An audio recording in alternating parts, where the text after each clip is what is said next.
Fala moçada, como estão? Na última aula nós estudamos aquela parte de interação intermolecular e na aula de hoje a gente continua esses estudos. Peço desculpa aí pelos galos dos vizinhos, né? Que vão tá cantando aí durante a aula, tá cantando o dia inteiro, canta de madrugada, canta a hora que dá na telha, né?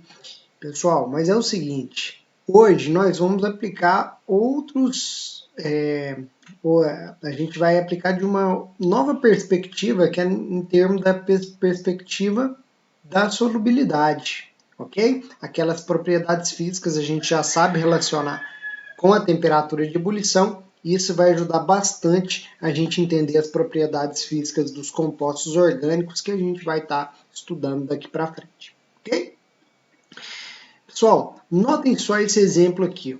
A gente tem o metano, né, com 4 ligações com hidrogênio, carbono com 4 ligações com hidrogênio, uma diferença desprezível de eletronegatividade, tá? Que é a fila do maior para o menor aqui embaixo, eletronegativo, né, dos principais, aquele macete que eu já passei para vocês, né? E essa diferença aqui muito curta entre carbono e hidrogênio, nessa diferença de eletronegatividade, faz com que esse composto aqui seja apolar.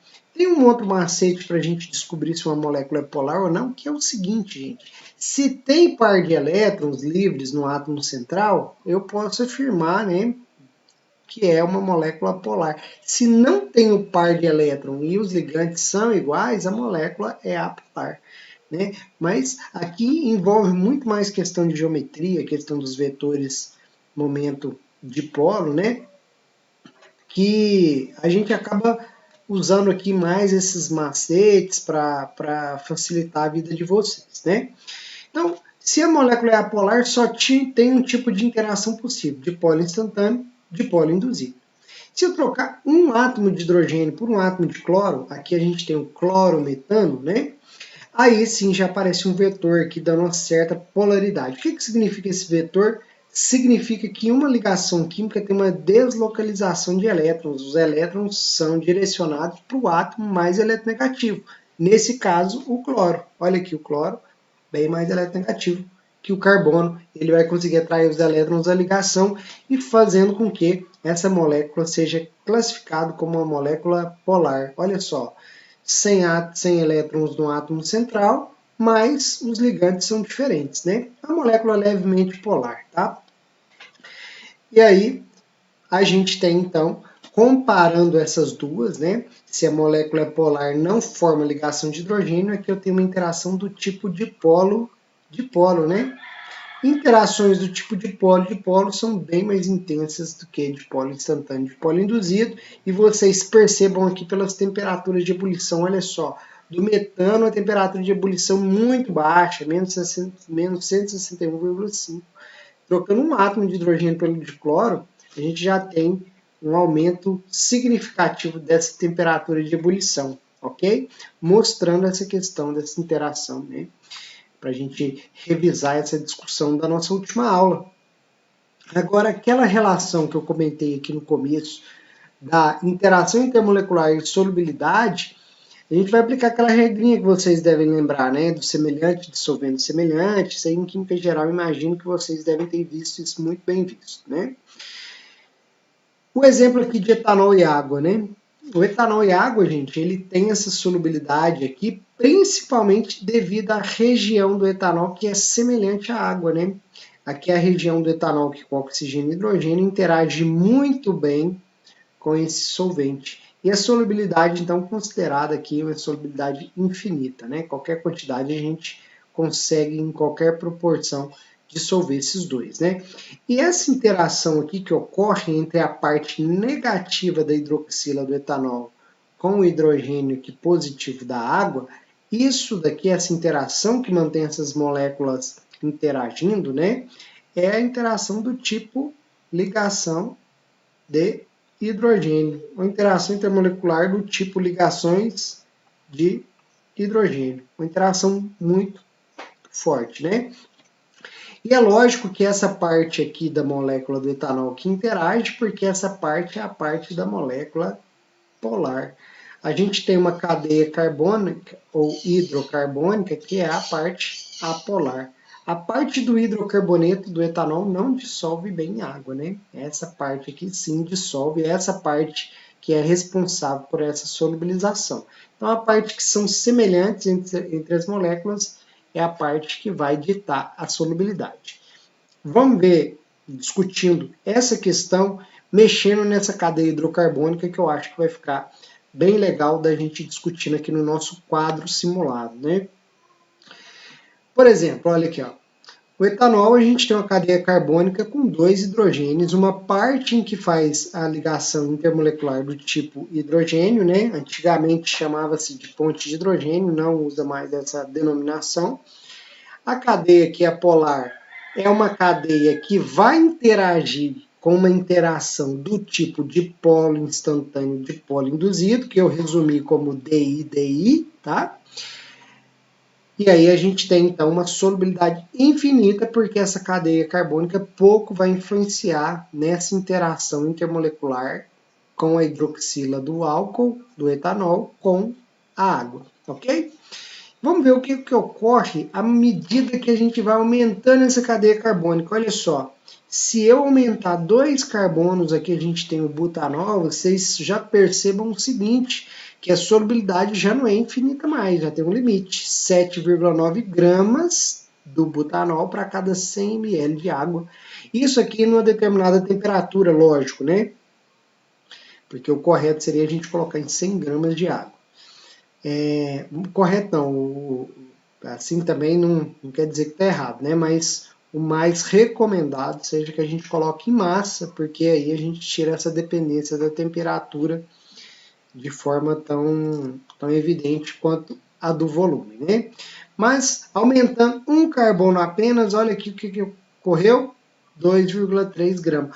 O que isso indica, essa queda de solubilidade aqui? O que ela está indicando para nós? Que a molécula está ficando cada vez mais apolar. Porque se o semelhante dissolve semelhante, polar dissolve bem compostos polares, e compostos apolares dissolvem bem compostos apolares. Nesse caso, observem o seguinte, ó, a solubilidade tem caindo com o aumento da cadeia carbônica. E olha só, pegando um álcool aqui com 11 carbonos, a solubilidade é praticamente zero, né? Então, a gente pode concluir o seguinte, né? Que moléculas orgânicas com cadeias apolares mais extensas, né? São compostos que predominam, né, a parte apolar da molécula, ok? Então, bacana a gente fazer essa discussão aqui com 3 álcoois, 3 não, né, 4 álcoois, né? Um de cadeia curta, mais solúvel, predomina a parte polar, e à medida que a cadeia carbônica vai aumentando, vai diminuindo essa polaridade, vai tendendo para uma molécula polar. Então, vamos anotar isso daí com o caderninho aí, vocês podem anotar que à medida que a cadeia carbônica aumenta, a solubilidade em água diminui, né? Isso para todos os compostos. E essa parte, gente, por exemplo, grupos, regiões da molécula em que a gente fala que dissolve bem em água, são os grupos hidrofílicos, tem afinidade, né? Afinidade com a água, gosta de água, é amigo da água, né? Tem afinidade com a água, são os grupos polares. Os grupos polares são chamados de grupos hidrofílicos, certo? E o hidrofóbico são aqueles que não têm afinidade com a água, que são os grupos apolares. E aí, se ele é amigo da água, né, hidrofílico, a gente pode falar que ele é lipofóbico, né? Um termo diferente que não vou nem anotar isso. E aqui o grupo hidrofóbico é um grupo que é lipofílico, certo? Uma outra denominação possível da gente fazer. Vamos olhar aqui um outro exemplo para a gente discutir isso. Aquele butanol com aquela solubilidade de 7,9 gramas para 100 gramas de água, vocês percebam que a parte polar dele é a parte responsável por solubilizar em água, é a parte em que vai formar interação intermolecular do tipo ligação de hidrogênio entre soluto e solvente, está aqui, né? A parte negativa da molécula interagindo com o hidrogênio, que fica deficiente de elétron, né? Aqui o oxigênio negativo, o hidrogênio positivo, certo? Então essas interações aqui é que mantém os grupos unidos. A cadeia carbônica, ela vai estar dissolvendo aqui, ó, entre outras cadeias carbônicas. Veja aqui nesse exemplo que interessante, se ao invés da gente ter o butanol, a gente tem o butandiol com 2 hidroxilas. A solubilidade já não é 7,9 mais, a solubilidade passa a ser infinita. Por quê? Se eu representar essa cadeia carbônica como um R novamente, mostrando aqui para vocês as 2 hidroxilas, aumenta a possibilidade de interação soluto-solvente através dessas interações do tipo ligação de hidrogênio, né? E esse aumento aí favorece a solubilidade. Então, mais uma anotação para vocês em cima desse exemplo, tá aqui a anotação. A segunda estrutura, ela tem uma maior afinidade com a água, porque ela possui 2 grupos capazes de interagir com esse solvente, né? Por meio de interações do tipo ligações de hidrogênio, ok? Então, isso aí fica bem evidente. E se você estiver discutindo, então, aqui em química orgânica, eu posso passar aqui um macete para vocês, macete bem geral, né? Que são os grupos hidrofílicos, são aqueles grupos que possuem hidroxila, nitrogênio, né? Os grupos amino, os grupos carboxílicos, e os grupos que têm alguma carga também são os grupos hidrofílicos. Grupos com apenas carbono e hidrogênio, nos quais a gente pode classificar os hidrocarbonetos, são grupos hidrofóbicos pouco solúveis em água, ok? Então, macete aí para a gente trabalhar essas estruturas, né? E igual eu falei no começo da aula, a questão da temperatura também vai afetar a solubilidade, né? Em geral, altas temperaturas favorecem a dissolução de líquido e sólido, e baixa temperatura favorece a dissolução, a solubilidade de gás. Em laboratórios de química orgânica, gente, usa alguns solventes principais e a gente pode colocar eles como uma escala de polaridade, né? A água é o mais polar, né? O solvente mais polar utilizado.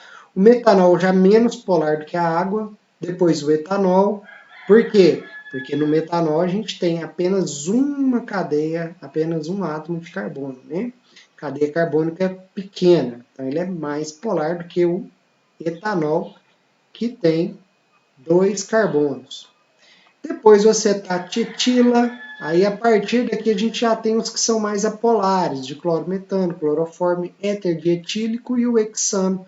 Então, a gente consegue ter uma escala boa de polaridade para trabalhar no laboratório de química orgânica. Aqui eu coloquei as fórmulas estruturais deles, né?